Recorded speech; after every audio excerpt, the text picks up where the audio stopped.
ma'rifatud dalil. Dalam kitab-kitab usul fikih dikatakan orang awam itu tidak wajib ngerti dalil. Nah, zaman sekarang banyak orang yang dikit-dikit nanya dalil. Dalilnya apa? Dalilnya apa? Kan begitu kan? Ono hadisnya ta ora, ono Qur'ane ta ora. Nah, di NU tidak. Kemarin Kiai Haji Mustafa Bisri dalam acara Halal Bihalal NU di Jakarta, beliau katakan NU itu tidak. Sejak dulu NU itu dalil bagi jamaah dan pengikutnya ya kiainya. Ya, nggak perlu kemudian dalilnya apa. Kalau kiainya melakukan, otomatis jamaahnya ngikut. Kenapa? Karena mereka yakin pasti kiai memiliki otoritas di bidang itu, terutama dalam bab dalil.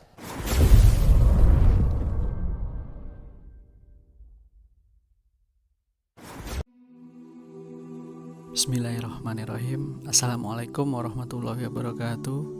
Semoga kita semua selalu dalam lindungan Allah Subhanahu wa Ta'ala. Inilah perbedaan cara mendidik aswaja dan salafi kepada jamaahnya yang awam. Ketika cara mendidiknya berbeda, maka jangan heran kalau hasilnya pun juga berbeda antara masyarakat awam yang mengaji dengan kiai aswaja dengan yang mengaji ke ustadz salafi.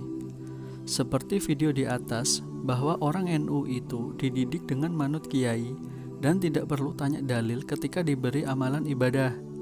Sedangkan orang salafi dididik selalu mengikuti dalil, makanya mereka akan meminta dalil ketika diberi suatu amalan. Dan ini berlaku untuk orang awam ya teman-teman. Kalau penuntut ilmu seperti santri tetap dikasih dalil tapi juga manut kiai.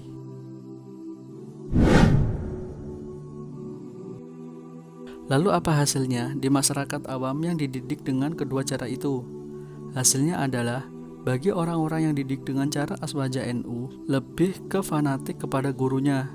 Mereka akan membebek buta ke kiainya meskipun mereka tidak tahu itu benar atau tidak, masuk akal atau tidak. Pokoknya kalau kiainya bilang A, maka masyarakatnya pun juga bilang A. Kalau kiainya bilang B, maka masyarakatnya ikut B. Makanya jangan heran kalau ada berita oknum Gus atau habaib cabul, tapi masih ada pengikutnya yang membela. Dan jangan heran juga kalau ada masyarakat yang percaya ada orang gila tapi wali Allah, karena masyarakat hanya ikut kiainya. Ketika kiainya mengatakan dia wali, maka masyarakat pun akan percaya. Belum lagi soal amalan yang diberi langsung oleh Nabi Khidir alaihissalam dan lain-lain. Subhanallah. Dan kalau menurut saya, pendidikan seperti itu kurang mendidik dan sudah tidak relevan di zaman sekarang. Dan terkesan mengkultuskan kiainya. Karena apa? Karena seolah-olah kiainya pasti benar dan tidak akan salah. Makanya nggak perlu tanya dalil dan cukup ikuti saja. Padahal sekelas ulama saja bisa salah, apalagi sekelas kiai. Karena tidak ada yang maksum kecuali Nabi SAW. Dan sudah tidak relevan karena zaman sekarang ilmu sudah ada di mana-mana. Sedangkan hasil masyarakat awam yang dididik dengan cara ustadz salafi, mereka lebih cerdas dan hati-hati teman-teman. Yang awalnya orang awam, ketika dididik dengan cara salafi, maka mereka akan menjadi penuntut ilmu. Karena mereka akan tahu, oh amalan ini dalilnya ini, perkataan imam ini seperti ini, perkataan imam itu seperti itu. Sehingga pemikiran mereka akan lebih berprinsip dan terbuka.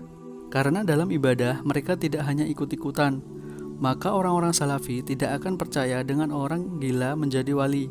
Mereka tidak akan percaya makam keramat, apalagi sampai meminta-minta di sana. Dan juga tidak mungkin ada orang-orang salafi yang sholawatan sambil musikan, bawa bendera-bendera, kadang sampai menggoyang-goyangkan badannya, dan lain-lain. Tapi ini hanya analisa dari saya teman-teman. Bisa saja benar dan bisa saja salah. Atau mungkin ada yang bisa menambahkan apa perbedaan orang-orang yang dididik dengan cara aswaja dan salafi. Wallahu a'lam bishawab. Wassalamualaikum warahmatullahi wabarakatuh.